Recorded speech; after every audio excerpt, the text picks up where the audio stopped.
За үзэгчдээ өнөөдрийн мэндийг хүргэе. Өнөөдөр 2015 оны 4-р сарын 21-ний өдөр мегмар гараг Монгол Улсын нийслэл Улаанбаатар хотод оройн 18 цаг тэгдэг минут болсон байна. Цагаа тааруулаад дэлгэцэндээ ойртоо цугаарай. Монголын цахим ертөнцид өрнөсөн гол үйл явдлуудыг үзэгч та бүхний санал сэтгэгдэл дээр түшиглэн ярилцаж хэлэлцэхэд бэлэн болсон байгаа. Монгол комент хаягуудаа л хэдийн нээгдээд идэвхжсэн байгаа гэдгийг дуулгая. За пүүжа өнөөдөр цахим ертөнцийн голлох жиргээ юу вэ? За хамгийн гол чухал жиргээ бол нөгөө 5 толгойн асуудал бүр гацаанд орсвуу гэдэг асуудал байлаа. За улсын хурлын дарга өнөөдөр нэг жиргээ хүргэсэн байгаа. Ямар жиргээ хүргэсэн бэ гэхээр 5 толгойн асуудал дээр засгийн газраас оруулж ирсэн тогтоолын төсөл буцаалаа. Шалтгаан гэх юм бол 2 сая хувьцаа эзэмшигчдийн зөвшөөрөл хэрэгтэй гэдэг асуудлаар буцаалаа гэдэг асуудал ярьж байна. Яг энийг тойрсон асуудлаар Твиттерчид хамгийн их жиргэлээ л дээ. Ерөнхийдөө 2 сая хүний гарын үсгийг цуглуулна гэж байхгүй, төлөөлөл өдөрт зөвлөн шийдэж болдго юм уу гэдэг нэг асуудал яригдж байна. Нөгөө талаар 5 толгой ингээд одоо баг үндсэндээ гацаанд орлоо. Ерөнхий сайд өөрийнхөө эрх мэдлийн хүрээнд одоо шийдэж явах боломж нь нэгтчихэж байгаа юм биш үү гэдэг ч асуудал бас яригдаа явж байна. Тэгээ өнөөдөр бас монголчуудын мэдж төдийлөн сонсож анзаарж байгаагүй бас нэг асуудал яригдсан. Юу гэхээр зэрэг нь стратегийн ач холбогдолтой орд газрууд гэж юу юм гэж. Стратегийн ач холбогдолтой гэж тооцох шалгуур үзүүлэлт нь юу байдгийг.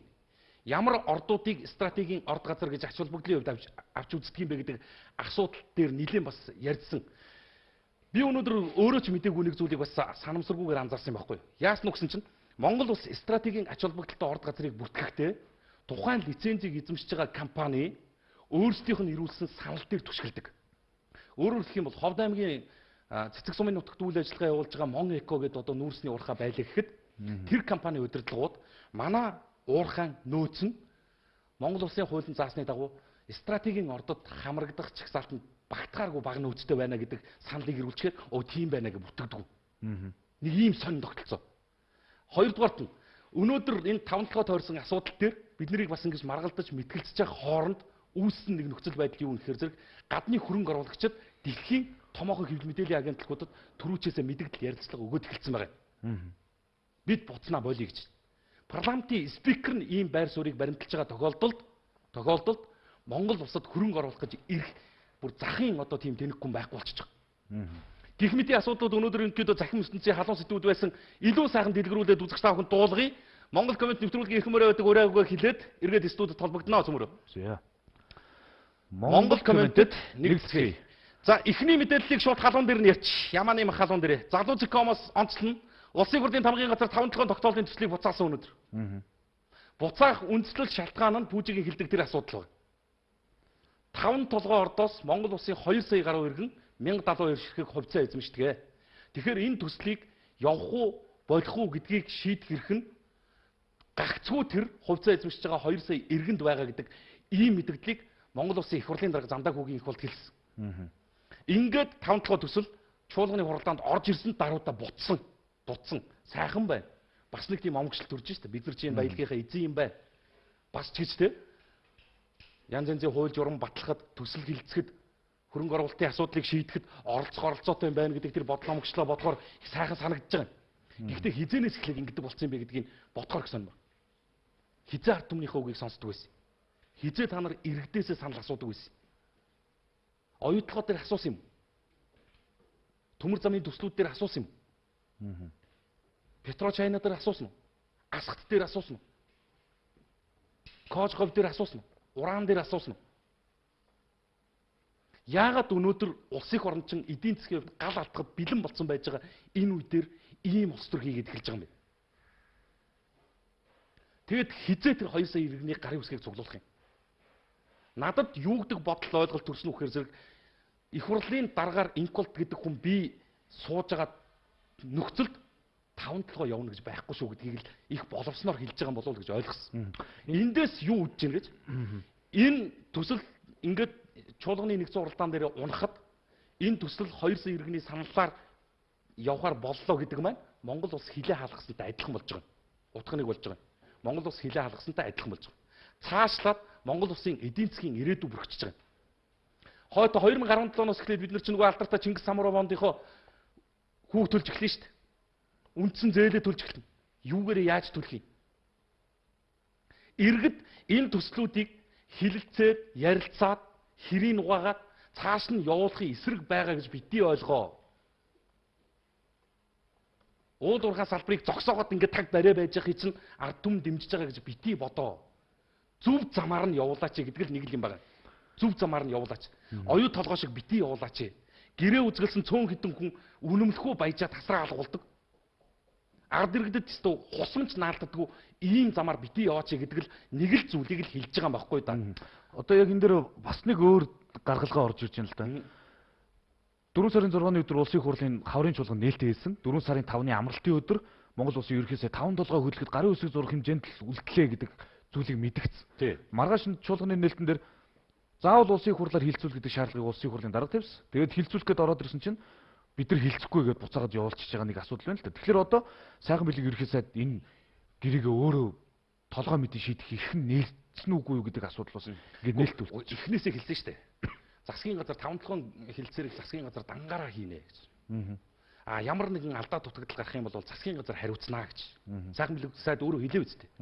Энэ нь одоо буруу зүрх мордохын хязгаар энэ төр болоод явдаг юм болвол ерөнхий сайдын хувьд би одоо хэлье. Ард түмний өмнө одоо цаг хугацааны хувьд ч гэсэн би бол хариуцлага хүлээх байхаа гэд ингээд хэлсэн шүү дээ. За ингэсэн чинь зөвхөн өстө улсын хурлаар л оруулж ирэхгүй бол наа чи болохгүй л гэсэн. Тэгээ оруулаад та бүхэн чинь төрд ард түмний төлөөлөл болоо сонгогдсон 76 хүн шүү дээ. 76 хүн бүх тойргуудаас төлөөлөл болоо сонгогдсон гишүүд байж байгаа шүү дээ. Тэр тойргийн иргэдийг төлөөлөө сонгогдсон хүмүүс шүү дээ. Хоорондоо ярилцсан л да. Алдаа оноо байдаг бол зөвлөлтөл дөө. Гарц гаргалгаа шийдэлтэй хүрэлтэй. Энэ юуг харуулж ийм гэхээр эцсийн явн явж сонгуулийн сурталчилгаа эхлээд байна энэс чинь. Энэгээр чинь улс төрийн томоохон шоу эхэлжлээ. Энэ 16 оны улсын хурлын сонгуул биш бүр 17 оны ерөнхийлөгчийн сонгуулийн сурталчилгааны хөшиг нээгдлээ гэд Твиттер чи жиргээд байна. Энэ ийм болоод биднэрт хэрэггүй шүү дээ. 5 толгойтой холбоотой бас нэг шийдвэр өчигдөр засгийн газрын уралдаанаас гарсан өнөөдөр хэвлэлийн урал хийгээд олон нийт түргэж ин л юу гэхээр зэрэг 2008 онд нөгөө улс төрийн намууд чинь одоо энэ Монгол ардын нам ардс нам хоёр чинь 1 сая 1.5 сая төгрөгийг ард түмэнд амлаад за тэгээд үлдснийг нь хувьцаа болгоод өгөө гэд 1072 ширхэг хувьцаа хүн болгонд өгсөн. Одоо яг энэ хувьцааны чи асуудал яригдчихэж байгаа шүү дээ. За гэтэл энэ за тухайн үед 2012 онд засгийн газар нэрлсэн үнээр нь хувьцааг худалдаж авъя гэдэг зар тараагаад 1 сая 504 мянган иргэн хувьцаагаа зарья гэд өгсөн юм байл. Засгийн газар нэрээ өгсөн. Тэгсэн чинь одоо засгийн газар тэрийг худалдаж авсан зүйл байхгүй. Одоо нөгөө иргэдэнд бид нар хувьцаагаа авъя гэд эргээд ханараад эхэлсэн. Тэгэхээр зэрэг одоо нөгөө хүмүүст нь хувьцааг нь олох Эрдэнэс 5 толгойн хувьцаа эзэмшигчдээс нэрсийн зэгсаалтанд хасагдсан тэр хүмүүс сая 504 мянган хүний нэр хасагдсан. Одоо энэ хүмүүсийг буцаагаад хувьцаа авах гэсэн хүмүүсийг нь буцааж бүртгэж эхэлж байгаа. Хоёрдугаар үйлрэлдээ багтааж энэ асуудлыг шийдэх үүргийг Эрдэнэс 5 толгой компанид өгчлөө л дөө. Одоо тэгэхээр нөгөө мөнгө авъя гэж хүмүүс чинь буцаа хувьцаагаа авъя гэхлээр дахиад л одоо нөгөө хүнийхээ тооллогыг явуулах хэрэгтэй. Ийм нөхцөл байдал үүссэн. Синхэн нөгөө нэг заваарсан жанхуугийн чимийн зуурж ин да хөрхий. Тэгээд хизээ хаана очиж яаж дуусах юм бүүмэд ямар ч үсэн бол Монгол улсын ирээдүйд том бүрхэх болж байгаа юм байна. Амны билэггүй муухай юм ярьж ийн гэж зарим нь бодож анзаарж яж магадгүй юм. Байгаль нөхцөл байдлыг арай нэг бодитоогоор хараад үзээрэй. Монгол улсад бас эдийн засгийн хувьд шүү. Эдийн засгийн хувьд голтоох гэрэлж алгуул. Яста хонгодын үзүүрийн гэрэлж байхгүй болсон. Ийм л нөхцөл байдал дээр гаргаж байгаа эрх баригчдын шийдвэр нь энэ. Тэгээ ийм замаар цөмөрөө хэр хоол явахыгаа харъя л да одоо. За энэ сүүлийн үеийн ерөөсөө олонний анхаарлын төвд байгаа нэг асуудал болохоор энэ нэг Зүү аймагуд руу байгаа Огэрийн төмөр, Дорнод аймаг төмөртэй байна, Сүхбаатар аймаг төмөртэй байна. Олон сайхан иргэдийн сэтгэлийн хандив, олон залуучуудын хүч хөдөлмөр бас тэр зүг рүү л явж явах шиг байна. Би өчигдөрхөн ярьж байсан Хилийн зэргийн 800 гаруй албаагчид яг одоо улаан галтай гараараа нүцгэн гараараа тэмцэлж гин гэдээ ярьж байсан. Энэ хүмүүс рүү өгье, илүүгээ илүүчлэе. Боломжиндоо 5 төгрөг ч гэсэн хандивлыг гэсэн иргэдийн давлгаа тун хүчтэй байгаа. Үнэхээр гоё. Энэ дээр монголчууд ёстой эвтэй байхдаа хүчтэй гэдгийг харуулсан. Харамсалтай нь ийм нэг завсрын нуглаа үүссэн ийм нөхцөл байдал дээр манайх хяналт тавьж чаддгүй. Түмэн цэгмээ сайт дээр байж газар дээр 50 сая төгрөгийн тусламж 18 болж ирж гин гэж. Юу гэсэн үг юм бэ? 50 сая төгрөгийн тусламж өгж штэ ард түмэн. Одоо нэг сумд гэх. 10 яг нөгөө нэг хэрэгтэй газар очихдаа 18 сая болж очиж гэж. Хямдгүй муу энийг. Харин би яг наад тэгээд би энэгээр ингээд өнөөдөр асуулт явуулаад фэйсбүүкээр ингээд бас нэг одоо найз нөхдөдөө санал солилцоод энэ төр болоо сууж хахад түүмэр гаснаас хойшоо албан бусаар 100 гаруй данс нэгдсэн байгаа байхгүй. 100 гаруй данс. Аль нь албан ёсных юм? Аль нь албан ёсных биш юм гэдгийг мэд гарахгүй болсон. Гэхдээ ингэж нэг нь хандивлаад нөгөөх нь хандив авсан нэр зүгээд бид нэр яах юм бэ? Дундаас нэг ийм хөгийн юмар одоо юу гэдэг нэг ашиг хонжоо хайсан нэг хідэн нөхдүүдийг л халаасын түнтийлгэж өгч штэ. Өнөөдөр 32 сая төгрөг нь хайцсан. 50 саяас 32 нь байхгүй. 500 саяас тэгвэл 320 сая нь идсэн байх нь штэ. Одоо өнөөдөр Twitter дээр бас давгдор жавраг жиргэг явуулсан байсан л та. Хувийнхан зүгээс 6.8 сая төгрөг, үндэсний циркийн хамт олонны зүгээс 3.2 сая төгрөг, нийтдээ 10 сая төгрөгийг хандивлаа гэдэг ингээд данс руу хийсэн гифтанзаа ингээд зураг болгоод оруулчихсан, жиргээ явуулж ирсэн. Тэгэхээр магадгүй энэ үндэсний циркийн хамт олноос давгдор жаврагаас өгсөн 10 сая төгрөгийн тэгвэл тодорхой үнд бас алгуулж яана гэж харахгүй харагдахаар байна. Одоо чи хараа. Энэ бол боломжтой улсуудын үйлдэл баггүй юу? Тэр одоо 10 сая маягаар нь хандуулж байгаа бол боломжтой улсуудын. Гэхдээ зүгээр одоо юу гэдэг би ч гэсэн нэг 10,000 төгрөг хийж л байгаа байхгүй юу? Тэрийгээ би нэг одоо сенсацлж аваал те. Энэ одоо түүмэртэй байгаа аймаг руу 10,000 төгрөг хандууллаа гэж нэг каптанзын фэйсбુક дээр тавихгүй шүү дээ би. Бүгд тэхгүй байхгүй юу? Нэг 5,000 төгрөг хандуулж байгаа хүн тэрнийхээ араас нэг хим хийж байгаа юм шиг те. Тэр галт үүмрийн аюул тааштай гараа би оролцож чадахгүй юм чи ядаж нэг сэтгэл эд материалын дэмжлэг үзүүлэх гэдэг ийм гоё бодол дээр нь бити тоглоод байл да та нар. Эн чин эргээд яаж яах вэ гэхээр жинкнээсээ тэр сэтгэл гаргаж байгаа улсуудын урмыг хугалж байгаа маа. Энэ мэдээллийг үзээд энэ мэдээллийг олд сонсоод маш олон иргэдэд эргэлзээ төрж эхэлж байгаа.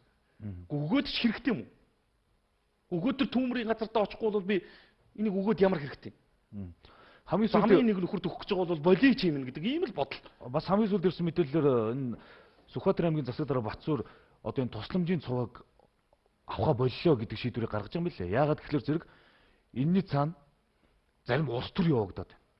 Энэний цаана зарим зүрд ашиг хонжоо явагдаад байна. Биднэрт энэ төмөрийн аюулыг, төмөрийн гамшиг даваад гарах хэмжээний тусламж хандив ирчлээ. Одоо дахиж Сүхбаатар аймагт ийм тусламж цуваг хүлээж авмааргүй байна. Яагаад гэх юм бол энэний цаанд тодорхой эрх ашиг, тодорхой нэг ашиг хонжооны хойноос хөөцөлдсөн үйл явдлууд болоод байна гэсэн асуулыг өөрөө тавьсан байлаа. Өнөөдөр энэ өдөр мэдээллийн хөтөлбөрөөр энэ мэдээ гарна. Гэхдээ тэгээд хүний нэг ичиг булчирхаа гэж юм ажиллагаа байж ч л дээ. Бүр дээд чатнаасаа эхлээд ийм зангаар асуудал тантахаар одоо замаас нь хүмүүсийн хандвалсан мөнгөний дундаас нь идэж байгаа нөхдүүдэд буруу байхгүй. Тэр тэргүй юм төрийн түшээд их хурлын дарга удирдлагуудын сайд дарга нар чинь ийм байдлаар хүний хүсдэгдэр юмд хандж байгаа бол жирийн иргэд бол уучлаарай асуудалгүй идэж уух байхгүй. Ийм л юм байна. Тэг өчтөржингөө нэг фэйсбүүкээр явсан мессеж тэр шүү дээ. Хөрөлсөх шадар сайд хөрөлсөх галын голомтод ажиллалаа гэж. Нэг л их оромж хүн. Хөрөлсөх сайд бол угаасаа их оромж үзэлтэй гэл. Би юу бодож байгаа юм. Хөрөлсөх сайд одоо онцгой байдлын нэг галс өнөгчөөс илүү их оромж байж чадж байгаа юу? Цагийн тулгаар. Нэг 30 хэдэн сая төгрөгөөр нисдэг тэр гонж явсан хүн. Ийм байдал чинь бол үнэхээр нэг тийм онцгүй юм байна. Цаана бидэнд яах вэ? Цаана тэр ядарч зовж явж байгаа олон улсын ёстой нэг уран ууц хоёрын зэрэг хугалцсан л үйлдэл болж байгаа шүү гэдгийг л хэлэх гэсэн юм. За, үнэн цэгмээ сайт өнөөдөр Монгол Ардын намын шинжилгээ орон намынхаа авилгач эрхмүүдийн нэрийг зарлахаар усныг мэдээлсэн байлээ. Нам дотор бас иймэрхүү хөдөлгөөнүүд байх ёстой юм аа. Намын дарга удирдлагууд гэхээр баримтгалцсан бурхад шиг байдаг ийм нөхцөл байдал дүр зураг хандлага өөрчлөгдөж байгаа.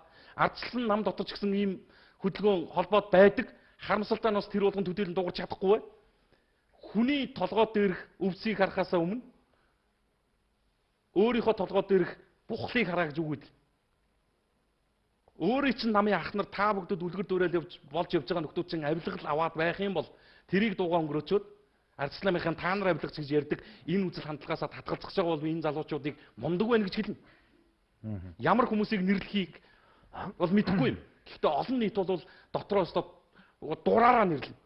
Ардын намын авилгачд гэх юм бол нэгтэн тэр хоёртэн тэр гэж асуудалгүй нэрлэнэ. Энэ олонний одоо тэр санаа бодол хандлагатай дүүж очиж явах ёстой юм шүү гэдэг л ганц зүйлийг л би захиж хэлэх гэсэн. Энэ дээр л багцаалж байгаа шүү дээ. Түүнээс биш юу гэдэг бүлгээр нь ангилаад, практикаар нь ангилаад, зүүнийх барууных гэж байгаад тий. Тэрнийх гэж ингэж бүлгэлдээр нь ангилж хагаад цол өгөх юм бол энэ чинь улс төр болоо явж байгаа. Нөгөө шудраг үнний чинь гэрэл бүгч. Тэгтээ санаачлаг гаргаад дарга удирдлагуудынхаа өдөөс та нарыг би авилгач байгаа бол нэрлэн шүү, ард түмэнд нэрлэн шүү гэж байгаа бол энэ зоримог үйлдэл. Энийг бол дэмжнэ гэж бодож байгаа. Үнэн цэгмээ сайт дээр их сурвалжтай байгаа. За өнөөдрийн нэг мэдээлэл байгаа. Түмэн цэгмээ сайт. Алдарт Дэнзэнгийн хэргийг чинь бүр тусгаарлаа шалгахаар болчихж байгаа юм. Өнөөдөр энэ хэргийн шалгаад эхэлсэн. Эрдэс 5 дахь компани гүйцэтгэх захирал Батцуур шүүхийн шийдвэр гүйцэтгэх ерөнхий газрын харьяа 2461 дугаар ангид хоригдож байгаа. Түүний бие муудаж тус хорих ангийн эмнэлэг дэмждүүлсэн одоогоор биеийн дунд зэрэг байгаа. Энэ хэрэгтэй холбогдуулаад Монгол Улсын ерөнхий сайд асан Алтан уугийн хүргэн Дэнзэнгийн эхнэрийн гих Говь Павер компанид хууль бусаар их хэмжээний мөнгө шилжүүлсэн хэргийг хамтдагын шалгах болсон. За өөрөөр хэлбэл Дэнзэн нарыг Батцуурын хэрэгт холбогдуулж байсан. Гэвч Дэнзэн гадаад руу яваад эргэж ирээгүй байгаа болохоор энэ хэргийг тусдан шалгаж үзэхээр боллоо гэсэн мэдээлэл Түмэн цэгмэн дээр байна. Ирдэггүй. Ирдэггүй. Би даасан хэрэг боллоо Дэнзэнгийн хэрэг. Ямар ч буруугүй гэсэн штэ. Одоо бүр ирэхгүй юм байна л да. 4 сарын 4-нд үсттэй. 4 сарын 4-нд сургалтын дуусаад тэгэл ирчихнэ л. 4 сарын 4-нд сургууль Герман сурж байгаа л. Германаас шууд Улаанбаатарт буунаа. Буян тухай дээр уулзсан энэ гэсэн сүртэй захиа ирсэн биш үү? Би тийг санаад ах юм. Эсвэл 4 сарын 1-нд болохгүй байгаа юм. Бид нар цаг хугацаанаас өмнө яваад байгаа юм. Захиа бичиж чаддгийм байл шүү дээ та. Шалтгаан нөхцөл байгаа бол одоо өнөөдөр 4 сарын 21 болчлоо. Ийм ажил гарлаа, ийм асуудал учрлаа. 4 сарын 21 хүртэл би амьдсангүй шүү гэдэг юм а бичиж ирүүлж болдгүй юм. Янз янзаар ингээ сайн муу нэр сонсоол тий. Тэнд нэг амтныг л одоо хүний хатан махаар дуудуулаад тий. Өөр нэг амтныг л ингээл зовоогоод ингэж явах ямар шаардлага байдаг юм бэ? Одоо эндээс юу гэж харагдчих? Дэнзэн буруутал юм шиг харагдчих. Тэр захидлын агуулга нь бол би бол улс төрчдийн том золиос болж байна гэдэг зүйл бичсэн байсан. Өнөөдөр тэр ганц хөх гэж хүн ярилцлага өгсөн байсныг харуулж байна. Намайг шалгасан нь бол Алтан уугийн засгийн газрыг унах гэсэн улс төрийн зорилготой байсан юм аа. Алтан уугийг ерөнхий сайдаас нь буулгах гэж намайг шалгасан юм а гэсэн зүйл ярьсан байсан. Хин нэг буулгахын тулд өөр нэг шалгаж байгаа тэгээд буулгачдаг бол энэ ч одоо бүр амар юм шүү. Түмэн цэгмээ сайт дээр энэ мэдээлэл их сурвалжтай байгаа. За тэмүүлэнгээд энэ залуу оюутлогоо компани төлөөлөл удирдах зөвлөлийн гишүүнээс татгалцсан байх. Тодорхой улс төрийн албан тушаалд очсон. Улс төрийн албан тушаалд очсон. Тэгээ оюутлогоо компани төлөөлөл удирдах зөвлөлийн гишүүнээсээ татгалзаж чөлөөлөх хүргэлтлөө өглөө гэж. Оюутлогын тууцын гишүүн ч одоо бас овоо цалинтай байд юм билээ шүү дээ. Хэдэн мянган доллар ч үлээ. Доллараар цалинждаг. Хангамж нь бас нэлээд өндөр зэрэгэлдээ. Тэгээ энэ албан тушаалаас л татгалзаж гин гэж бодохоор нэг л бодол байна. Улс төр гэж агуу хүчтэй юм байна. Их хурлын гишүүн болохын тулд бол ер нь шаардлагатай гэж үзвэл юу ч хайж чадхал хүмүүс байна. Одоо үнэхээр та шудраг байсан юм бол тий. Энд ч одоо баахан шалтгаанууд нэрлээ тавьсан байж таа энэ дэр. Оюутлог бол одоо ч миний хүслээр явахгүйсэн гэсэн тэгсэн тий. Монгол Улсын хууль тогтоомжинд бас зарим зүйл нь нийцэхгүй энэ төр. Тийм шудраг байсан юм бол та одоо л таны хэрэг оюутлогод байна шүү дээ. Энэ цаг үед л одоо таны яриад байгаа ч үнэн бол ийм шудраг юм яриад байгаа хүн өнөөдөр л оюутлогод хэрэгтэй байна шүү дээ. Та орхиод явж байгаа чи юу гэсэн үг юм бэ? Орхихоос өмнө бас орхих болтлоо тэмцсэн үгүй юу гэдэг асуудал бас байна. Үгүй харин тий. Би өмнө лавд одоо Тэмүүлэн гэдэг залуу оюутлогод тест божигнуулж ирэх гэж дуулсангүй. А нэг хүнийг би бол сонссон. Тэр Ганбаатар гишүүний дуу Гантвэ гэж эмхтэй. Үнэхээр дотроос нь божигнуулсан тодорхой хэмжээний далд байсан асуудлыг монголчуудад нээж өгсөн байх. А би зүгээр ийм хүн одоо зүгээр тууцд нь очиж гинэ гэдгийг сонссон болохоос өнөөдөр өргөдлөө өгч гинэ гэдгийг л дуулчих. Англид хуралдаж ирэл тэр нэг нууц тэр мэдээлэл бол нууц энэ мэдээлэл бол нууц гэсэн л нэг хэвлэл хийжсэн санаж байна. Өчигдөр мөсийн оюутнууд жагссан. Яасан уу гэсэн чинь нийслэлийн өмчийн харилцааны газрын нөхдүүд хууль бусаар нийтийн эзэмшлийн талбай оюутан ерөнхий боловсролын сургуулийн дэргэдэх бүр төрчин бүр олон нийтэд экологийн боловсрол олгох талбай юм билээ шүү дээ. Тэрэн дээр орон сууц бариад эхэлсэн. Өнөөдөр дараагийн нөхдүүд нь үүж байгаа. Өмчийн харилцааны газрын албан хаагчдыг цагдаа орлогч. Авилгатай тэмцэх газрын мөрдөн шалтгаан хилцээс нийслэлийн өмчийн харилцааны газрын газар чөлөөлөх хилцээний дарга баяр хилцээний баян зүрх дүүрэг хариуцсан ахлах мэрэгчлэлтэн инх тулга болоод бусад нэр бүхий хүмүүсийг эрүүгийн хэрэг үүсгэн цагдаа орж байна. Өмчийн харилцааны газар өөрөө дотроо ингэж үтгцэн байхаар чинь иргэд яаж шударга амьдрах юм бэ? Уу яаж н орон сууц байрны чинь үн буух юм? Нэг л их тангар өргөөл үн шударга байхаа амлаад төрд ордог. Тэгээд орсныхоо дараа ийм замаар явдаг нөхдүүд харин одоо бас нэг төрийн хатуугаар хурж очиж байгаа юм бай. Хууль бол ёстой нөгөө ерөнхийлөгчийн хэлээр араас нь очиж барьж байгаа юм байна. Нэгэнт ингээд нийслэлийн өмчийн харилцааны газар руу яваад орсон бол энэ дүүргүүдийн өмчийн харилцааны газар дээр маш олон асуудал бий. Тодотгоод би хэлье. Нийслэлийн сонгон хайрхан дүүргийн энэ өмчийн харилцааны газар дээр бол маш том асуудал байдаг шүү. Чи сонсч байсан тийм ээ бүжээ? Бүр ингээд нөгөө газрын албан улс төрийн албан юм шиг болцсон. Намтайгаа хилгэлтсэн иймэрхүү нөхцөл байдал дүр зурагтай байдаг дараагийн газар сонгон хайрхан дүүрэг. Хот руу орсон юм байна, Баян зүрх рүү орсон юм байна. Хоёр хүнийг бариад цагдаа өрхтөв цаатуулсан юм байна. Бусд нь гимгүү гэж ойлгож болохгүй шүү. Энэ газрын албанд энэ өмчийн харилцааны газарт нэг хоёрхан муухай хүн байжээ. Бусд нь инкийн цагаан тагтаа шиг байж гэвэл би л ав итгэхгүй хувьд. За барилгын үйлрэл эхэлсэн жигүүр гараандын барилга дээрээс бас нэг иргэн унжаамнасаа алтлаа гинэ. Яаж энэ барилгад нэг хүн амтан үхэдгүй өргөддөггүй болох юм бэ? Нэг л их бүтээн байгуулсан улс орн баахан л өндөр байшингууд бариад байдаг. тэгсэн хэрээр хичнээн орос улс баригдах хэрээр гэр оролтонд хилээд байдаг. Гэхдээ үзэгдэж байгаа үр дүн байхгүй хэрнээ өчнөө хүний алтай амийг аваа явуулчихлаа шүү дээ. Энэ барилгын салбар энэ зам тээвэр хоёр чинь Монгол улсад дайн болж байна. Дайнтай орн ч гэсэн одоо барилга дээрээс ийм хүн унж өгч байгаатай дүүх хэмжээний цэрэг дайчид алгадахгүй шүү дээ. Жигүүр гараанд бол манайдаа л том нэртэй л байгууллага. Энэ газар одоо хөдөлмөрийн аюулгүй ажиллагааны дүрм журм биелэгддэггүй хангагддаггүй гэдэг ингэх юм бол бусад одоо тэр нэг хэдэн хятад оруулж ирчээд нэг 5 давхар байр барьж байгаа компаниудтай бид нэр ярих үггүй л болчихж байгаа. Бодож болгоомжлоорой гэж. За сэтгэлдлүүдээ явуулаад яа өгшөө. За 5-7 хувьцаатай би 5-7 хувьцаатай. Тиймээс миний зөвшөөрлийг авч байж хилцүүлэх ёстой. Надтай адил 2 сая хүн бодож байгаа. 5-7 чинь бидний өмч үзтэй инх бол даргын ёстой зөв хэллээ гэсэн байна. За сайн уу хоёроо амжилт хүсье. Их хурлын даргад ноогдох билууга голоод байгаа юм байлгүй дээ гэсэн сэтгэлдэрлээ. Инх бол даргын зөвөө бүх хувьцаа эзэмшиж байгаа хүнээс зөвшөөрөл авсны дараа 5-7 асуудлыг хэлцэх ёстой. Миний өмчийг их сайхан хэлбэгдээр сайхан бэлгэнээр шийдэх ёсгүй. Инх бол дарга үнэхээр Монголоо гэсэн сэтгэлтэй юм дэмжиж байна гэсэн байна.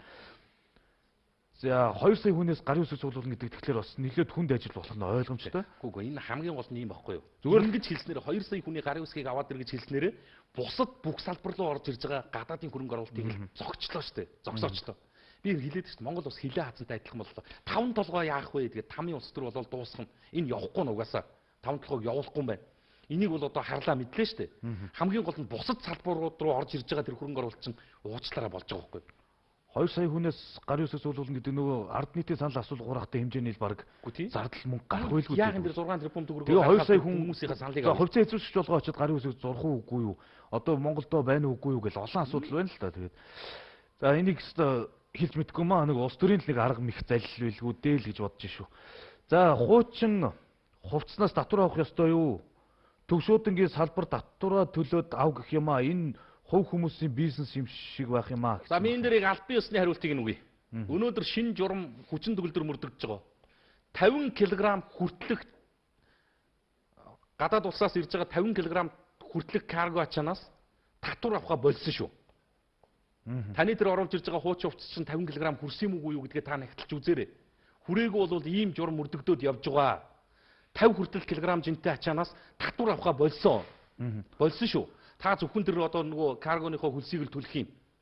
Бас дээрээс нь 50-аас дээшээ бол татвар төлөх юм байна лээ. Улсын хурлын дараа бас нэг жиргээ явуулж ирсэн шүү дээ. Бид хоёр ч гэсэн ярьжсэн нөгөө $1000 доош үнийн дүнтэй зүйлээс татвар авах боллоо гэсэн нэг тийм юм бас яригдчихсан. $1000 доош үнийн дүнтэй зүйлээс.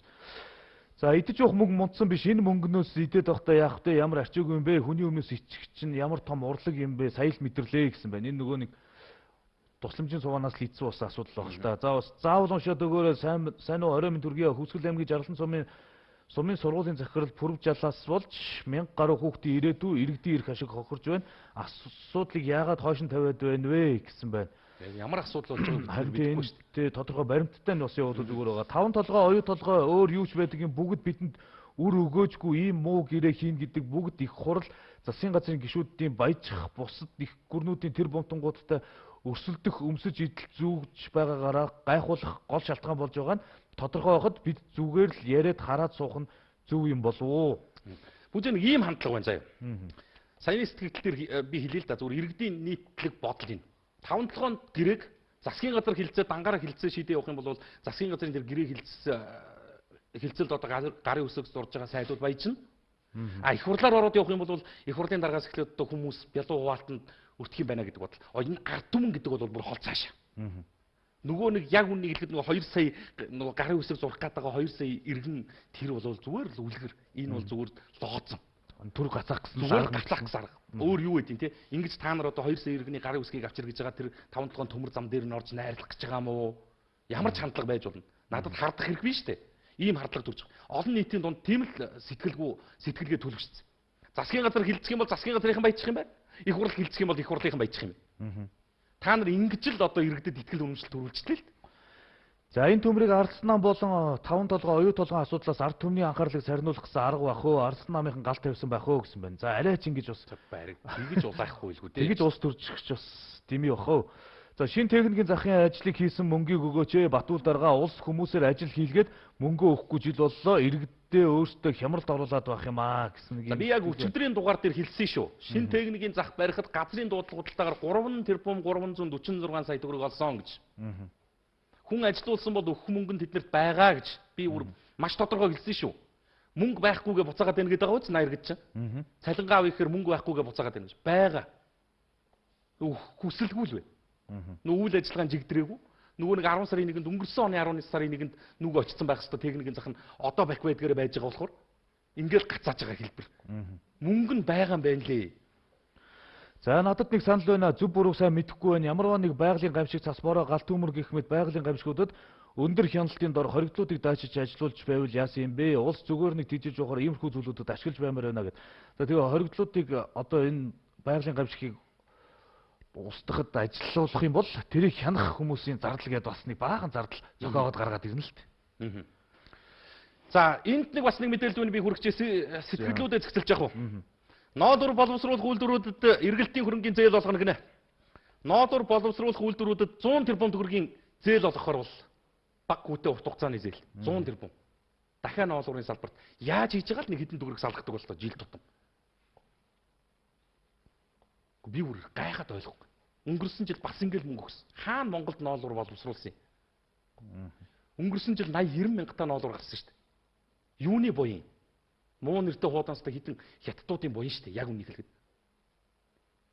Хятадууд авч гарахтаа 80-90 мянган төгрөгөөр 90 мянган төгрөг хүргээд ноолуурыг авч гарсан юм. Энэ жил 1 кг ноолуурыг гаргахгүй гэдэг ингээд хилийн хориг тавьчихаар ноолуурын үн одоо 40 мянга дотор байна шүү дээ. 35-аас 40 мянга. 2 дахин унтсан. Тэгээд энэ дотоодын үйлдвэрээ дэмжиж гэж штэ иргэд малчид. Тэгээ одоо тэр говьд нь өнө вонд нь өнө тэр ноолуураа өгье гэж штэ. Гэхдээ тэгээд та нар тэдний авж байгаа үнийг харалтаа. Тэр хүмүүс 35 мянган төгрөгөөр авъя гэж байна. Нэг хятад нөхөр хурж ирэнгүүтлээ 90 мянган төгрөгөөр авъя гэж байна. Энд чинь амьдрал юм байгаа үст. Тэгээд ингээ болохоо байгаад ингээ малчт нь одоо хямд үнэтэй ноолуураа бид нар өгөхгүй энэ төр гэд ингээд гацаагаад эхлэхээр зэрэг төрөл шантаажлж байгаа засгаас 100 тэрбум төгрөг авдаг. Ямар юмныхаа засаг байх вэ? Төсвөөс л гаргаж байгаа шүү дээ. Дахиад татвар төлөгчдийн халааснаас 100 тэрбум төгрөг авдаг. Ноолуурын салбар юу нь Монголд яаж хөгжсөн юм? Монгол улсын иргэдийн яг хэдэн хувь ноолуур өмсдөг юм? Хэдэн хувь нь яг ноолуурын цамц оролт одоо өмсөх юм болцоотой байдгийг. Бид нар бүгдээрээ л одоо ноолуур өмсдөг бол хамаа хаалга одоо ёстой нөгөө үндэснийхээ үйлдвэрлэлийг дэмжигээд ийш нь ингээл 100-100-аар нөгөөл байл. За энэ өдөр минь түргий та хоёрыг дэмжиж байгаа шүү. Инх болтыг дийлхэ болсон юм байх та хин их оронч болохыг ард түмэн мэдэж байгаа гэсэн байна. Орой мэнд ойрхон байрлсан хүнсний дэлгүүрүүд үний хөргөл хийх болмоор юм а. Бусад дэлгүүрүүдэд дэжүүл үнэтэй байхад ойролцоо орсон хүнсний дэлгүүр үнэтэй байх нь мэрэгжлийн хяналтын ажилчид энэ тал дээр анхаарал хандуулаач гэсэн байна. Сайн хоёроо 5 толгой гэрээний төсөл гэдэг та хоёр харсан уу? Тим гэрээ байгуулснаас байгуулаагүй дээрээ тийм болохоор бодолтой хандсан дээр баха гэсэн байна. Ажлын амжилт үсээ Эрдэнэ хотын гэр ороолын иргэдэд хүндрэлтэй асуудал байна. Нийтийн тээвэр нь ерөөсөө шийдэгдэхгүй юм а. Буган орд гэж нэг компани тендерт ирэх авсан гэж шугамд явдаг байсан микроавтобуснуудыг явуулахгүй байгаа хэрнээ өөртөө явахгүй их чирэгдэлтэй байна гэдэг зүйл ярьж байна. 10% зээл хизээнээс банкудаар хэрэгжиж эхлэх юм болоо хилээд өгөөч ээ. Өчнөө хоног асуулаа штэ. Сайн тайлбарлаад хэлээд өгөөч ээ. Шийдвэр нь гарцсан одоо нөгөө журмаа боловсруулаад удахгүй хэрэгжих байлгүй лээ. За орой мэнд өөрөө баруун дөрвөн замын уулзраар цагдаагийн зохицуулалтаар Улаангэр дээр гарсан чинь тэр үед зураг аваад торгуулийн ууц бичгтээд ирчихлээ. Одоо яах вэ гэд. За цагдаагийн байгууллагатаа л хандаал бас цаг мөччүүдийн тааруулах хэрэгтэй бахаа. За ТВ-с телевизэн Монгол коммент нэвтрүүлэг бэлгээ бүж хоёрт энэ өдрийн минь түргийг заавал уншаад өгөөрэй. Шүүхийн шийдвэр гүйцэтгэх ерхий газрын дарга бэлэгдэд доор хүсэлтийг уламжилж өгнө үү? Дархуул аймаг дахь төрийн албан хаагчдын 60 айлын орон сууцны барилгыг яаралтай хувьчилж өгөөч. 2010 тус барилгыг хувьчлан гээд шүүхийн шийдвэр гүйцэтгэх ерхий газрын орсон суугчид биднээс мөнгийг нь авсан юм. Гэтэл одоо болтол хувьчлаагүй 5 жил болж байна. Бид дээд шатны байгууллага болон улсын хурлын гишүүн хууль зүйн сайд асан Тэмүүж улсын хурлын гишүүн Ганбаатарт өргөдөл явуулсан боловч найртай хариу ирэлгүй удаж байна. Энэ байранд орсон цагаас эхлэн захиргаа устдуулан талбайд хөлсийг аж ахуйн нэгж байгууллагын тооцон авч байгаа нь бидний амьдралд хүн дээр тусч байгааг эрхэм дарга та анхаарал тааваач гэсэн байна. За энэ өдрийн минь түргий 5 кг хүрээгүй бол тухайн барааны үнийн дүн дотор нь юу байх нь хамаагүй юм уу? Дэлгэрэнгүй тайлбар зөвгөж болох уу билгээ. 50 кг хүртэл каргоноос гэрсэн байсан. Зүгээр энийг би бол бас зүгээр 50 кг алт оруулж ирсээ татвар өгөхгүй гэдэг юм яригдахгүй шүү дээ энэ чинь жишээ. Тодорхой журмаар зохицуулагдж байгаа бох. За тэрийг нь бол харин тэр одоо тэр хил гайл дээр байгаа улсууд л мэддэг байх. Би бол тийм нарийн мэдээлэл бол алга аль бие усаар хэрэгжиж байгаа журам нь энэ шүү гэдгийг л яг мэдэж байна. За 18:30 минут болсон байж байгаа юм байна. Энэ хүрээд нэг хэсэг ормын рекламны пауз авчихъя. Эргэж студид холбогдоод та бүдийн санал сэтгэгдэл загтал санаагаас үргэлжлүүлээд унших учиртай байгаа. Өнөөдрийн үед бол ерөнхийдөө рекламны асуудал их зэгцэрсэн тун багахан хэмжээний рекламтайгаа учраас үзэгч тавхан сувгаа битээ солиороо гэдгийг хүсч хэлж байгаамаа. Коммент хаягууд дээр сэтгэлдлүүд нэлээд ачаалчлаа. За сайн уу яг одоо ноолор Дундгой аймагт 50,000 шүү гэсэн сэтгэл ирсэн байна. За заавал уншаараа та хоёрт минь дүргийн замын гэрэл шар гэрэл байхгүй болчоод торгоод байна. Өөр оронд 3 төрлийн гэрэл байдаг. Манайд 2 гэрэлтэй болжээ. Хиний шийдвэрээр ийм болов вэ? Үүнийг та хоёр судлаараа тэгээд гэрэл зөрчлөө гэх юм аа.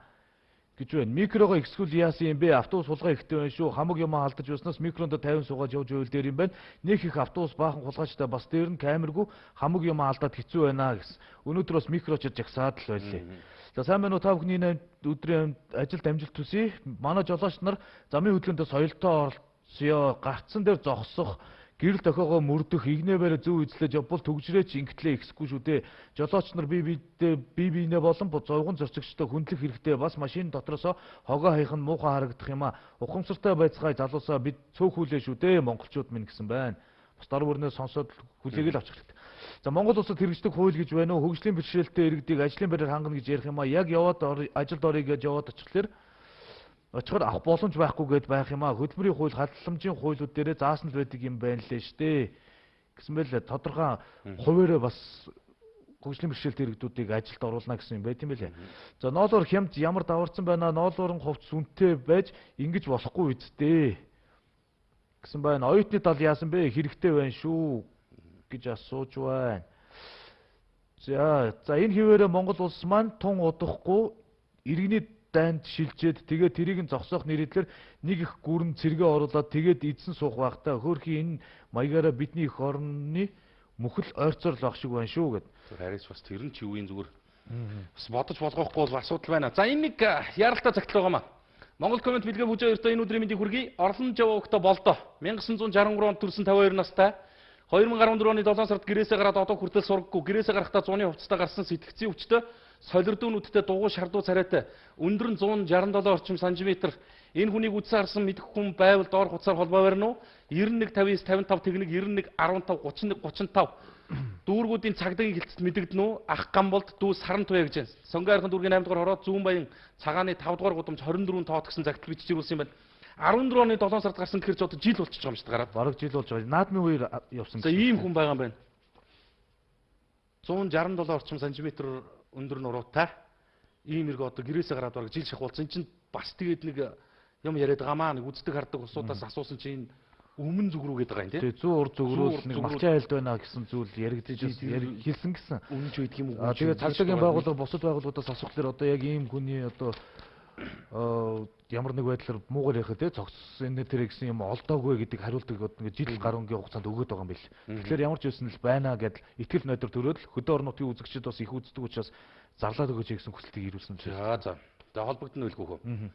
За, ТV-с Монгол коммент нэвтрүүлгийн хөтлөгч Батбилэгт гэж байна. Энэ өдрийн мэндийг хүргэе. Та хоёрын нэвтрүүлгийг шимтдэг үздэгэ Монголын бодибилдинг бизнесийн нэгдсэн холбооны гишүүн Жорж Жим клубын 1 жилийн хойд зориулсан бодибилдинг бизнесийн нээлттэй тэмцээн зохион байгуулагдах гэж байна. Тэмцээний ерөнхий зохион байгуулагч 15 оны 4-р сарын 25-ны өдөр Бямгарагт 17 цагт тэмцээний үеэр дэлхийн 3 удаагийн аварга бобби үзүүлбэр тоглолт соёл урлагийн нэг цаарах хэмжээтэй гэж байна. За 15 оны 4-р сарын 22-ны өдөр PS Tower-ын 16 давхарт техникийн зөвлөгөөн хэвлэлийн багварал болно гэсэн зарын чанартай бас загтал бичиж ирүүлсэн юм байна. За сонгон хайрхан дүргийн эрчим хүч захиргааны мөнгө төлөөгүйгээ тог таслахаа болохоор хурдан тасалчдаг харин дараа залгуулах гэхээр ажлын цаг тарцсан гэж юусоо ирэхгүй юм а тасалдагчгаа хурдан залгадаг болоосой гэсэн байна. Сайн байна уу? Сэлэнг аймгийн Алтан булгийн бомтор нэг удаа зорчход машин тутмаас 6-аас 10,000 төгрөгийн татвар авдаг юм байна. Сар өдөр болон гардаг гэвэл 180-аас 300,000 төгрөг, дээр нь бараг хүн бүрээс хогны мөнгө гэж 500 төгрөг.